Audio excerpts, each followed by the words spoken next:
Écritures nous fait rappeler que nous ne vivons pas pour nous-mêmes. Et le même est vrai que nous ne mourrons pas pour nous-mêmes non plus.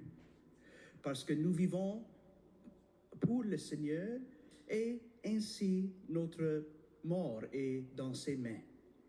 Nous avons besoin de nous rappeler de cette fait que notre foi nous révèle.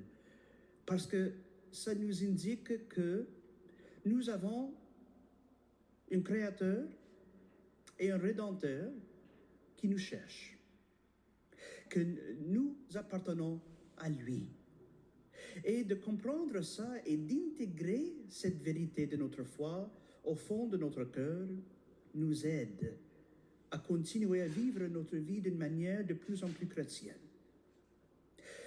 Ça fait la différence, frères et sœurs, parce que de savoir, par la grâce de la foi, que le Seigneur est proche, nous trouvons le courage et la force de vivre fidèlement selon le don de la foi que nous avons reçu. C'est pour ça que Jésus, il explique avec une clarté qui est très consolante cette parabole qui nous parle du brebis perdu. Il décrit que c'est le pasteur, le berger, qui ne lâche pas.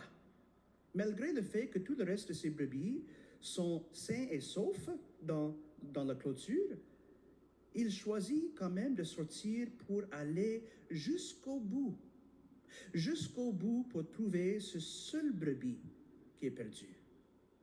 Juste sur un niveau pratique ou utilitariste, on peut dire, à quoi ça sert tout cet effort pour chercher le seul brebis perdu, tandis que nous avons toute une autre abondance qui est déjà là et qui reste utile. Mais le Seigneur ne pense pas de ces façons-là. Il ne pense pas et il ne voit pas les choses qui ont de la valeur selon leur utilité.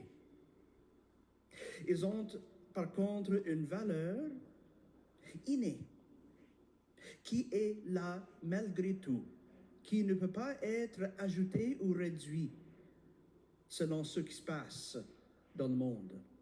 Mais que cette valeur vient du Seigneur lui-même et c'est lui qui juge son valeur.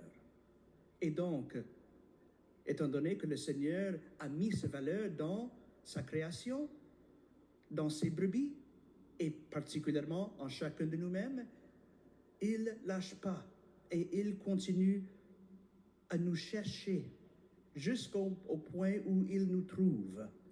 Et il veut que nous l'accueillons avec un cœur ouvert et que nous nous laissons être portés par lui. Tout comme le Seigneur Jésus a porté sa croix pour nous. Dès que nous pouvons vivre dans une telle humilité du cœur, les affaires changent. Notre façon de voir notre vie change. Et on commence à réaliser la compassion divine qui est déjà là autour de nous et qui veut nous aider, qui veut nous conduire à la vie éternelle. Laissons Jésus, le bon pasteur, entrer dans notre vie davantage. N'oublions jamais le fait qu'il est présent.